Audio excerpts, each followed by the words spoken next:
All right, and we're back with another important topic. Now, this one again is a specific topic to churches because I work with a lot of organizations. I work with for-profit and non-for-profit organizations, but there's something that I've seen when working with churches, and that's there are three finance keys that I think churches really need to pay attention to that they're missing out on, and when these keys are missing to how they operate from a financial standpoint it are usually leads to issues or there's usually problems. So you want to make sure you have these three keys in.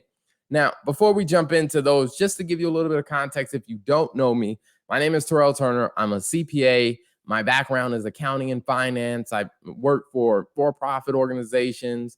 I have my own firm now where the TL Turner Group, even recognized in the New York Times, as well as I'm a 40 under 40 CPA. And we create a lot of videos, free content like this, and we provide services for-profit and not-for-profit. So we have some clients that are churches, other non-for-profits, and for-profit clients for our firm. And there are some things that we have seen with a lot of the churches that we have either spoken with or we're supporting with our ongoing services. Now, the three areas of, I guess you'd say, the financial keys for churches. It's an important topic, and I do think some of it does require a little bit of a behavioral change, but is not something that should be overlooked. It's not something that should be, I guess you say, bypassed. And I will say, some people tend to overlook this because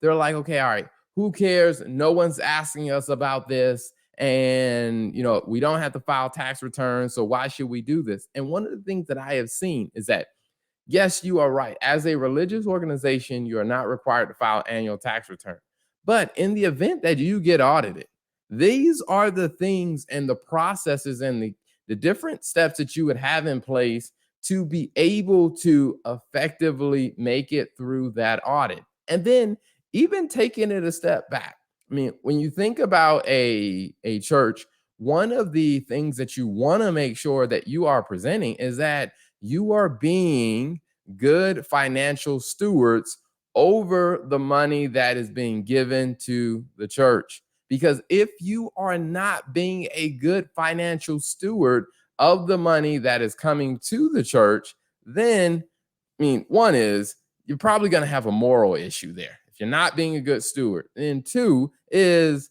the people who are giving, they may actually stop giving if they do not feel that you are being an effective financial steward over the funds. And then three, you're going to run into some issues if you're not effectively being a financial steward. So let's jump into those three keys. So the three keys that I like to really focus in on. The first one is record keeping. Now, the I know when people hear this, they just kind of gloss over it, but I really think a lot of churches struggle because they really just don't have a real good process for actually managing the records on what they're spending, what the money that came in and the money that's going out. If they don't have a good way of tracking that and keeping up with that, it's going to be very hard for you to actually effectively steward the finances of the organization if you don't have a smooth way of doing this. So one of the things that we've helped a lot of churches do is actually go from just having tons of receipts and just looking at the bank account to actually having an electronic financial system, whether that's, some of them have been QuickBooks or Xero. I know there are different other systems, but those are probably the two most common we've seen. But really helping them put some processes in place where if they wanted to do the bookkeeping themselves, helping them put some processes in place so they can do that. And then my firm also, we actually do the bookkeeping for several churches where we're getting all of that stuff updated. All of that information is being handled, and then we're able to provide regular reports and updates to the leadership team so they can clearly see, hey, this is what's happening to the money. This is the money that's coming in, and this is how the money is going out of the organization. And that comes down to solid record keeping. The second area are budgets and plans. Now, this is an area where I definitely see a lot of the very successful churches when it comes down to financial stewardship. And I guess when I say successful churches, I'm talking about in the context of they have effective financial, procedures and stewardship processes in place. So that's what I mean when I say successful. Now, in the successful management of the finances is they have budgets and plans, because when it comes down to it is there are going to be a lot of expenses and things that come up. Now, a lot of the stuff that you do at a church, they're going to be routine, or you're going to know about it beforehand. Now, yes, there are going to be some one-off things that come up, and there will be a process for that. But the things that are going to be routine, payroll, or hey, we know we need to, these expenses for these types of events, or these type of organizations within our church, and the different programs that we're going to do. You want to make sure that you are laying out budgets for those things. So as those expenses are happening, you can go back to the budget and say, hey, we planned for this to happen. And if you plan for it, then you can kind of get prepared for it, and you can make whatever necessary adjustment. Where I see a lot of churches that struggle is they really don't have a financial plan for what they're going to do. I mean, they don't know from month to month what their expenses are going to be.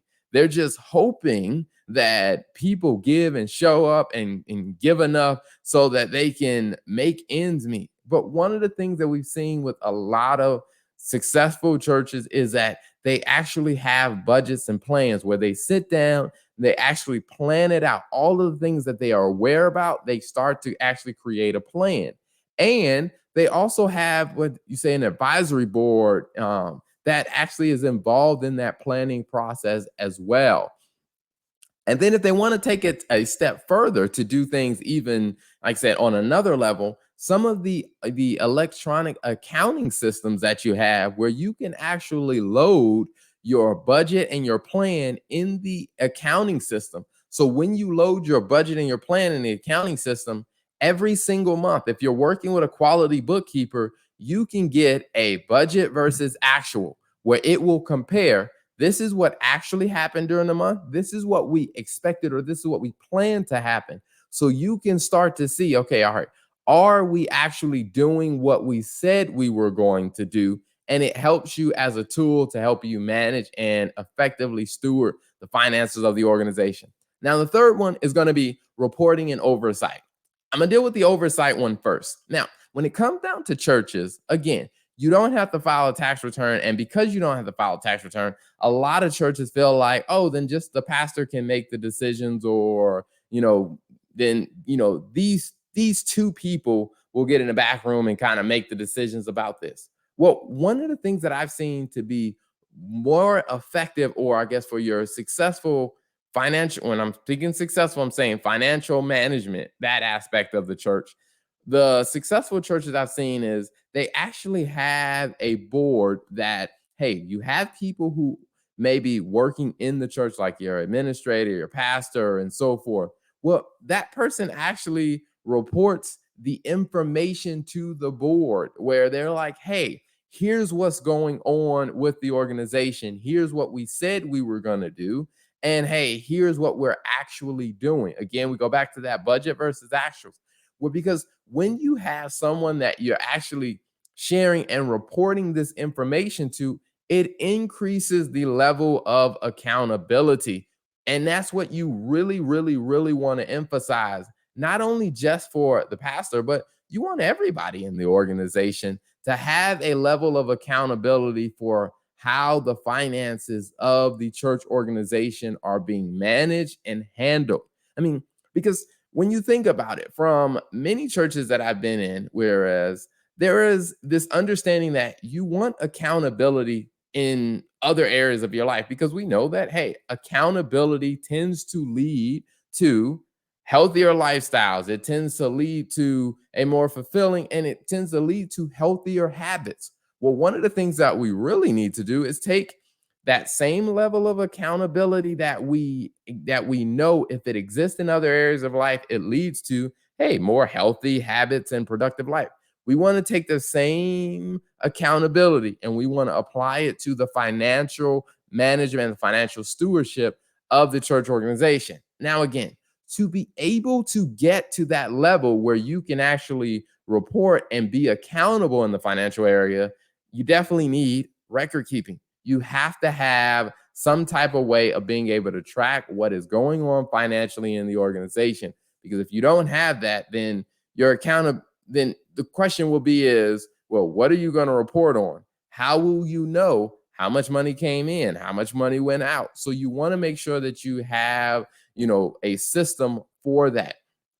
And one of the things that we definitely do at TL Turner Group is we work with a lot of organizations. And one of the organizations that we work with are churches and helping them understand in two ways. One of them is doing reviews where, hey, if they want to do the accounting and the bookkeeping stuff themselves, then we come in and we actually help them develop the right processes and really do an assessment on what they are doing, making some recommendations and saying, hey, here are some areas where, hey, there can be a little bit of improvement, or hey, here are some areas where you guys are really doing well. Let's, shore up these areas. And then there are other times where we actually become the bookkeeper for the church, where we provide our team works remotely. We provide that first class bookkeeping services because we understand accounting and finance. We understand church organizations, and we provide that level of support to help churches actually get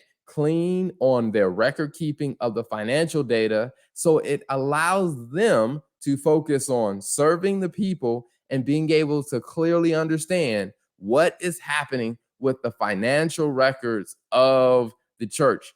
Because you want to have these three keys in place, because if you have these three keys in place, what we've seen is organizations who have these, they tend to have amazing financial stewardship and amazing financial management when it comes down to the finances of the church. Thanks for watching.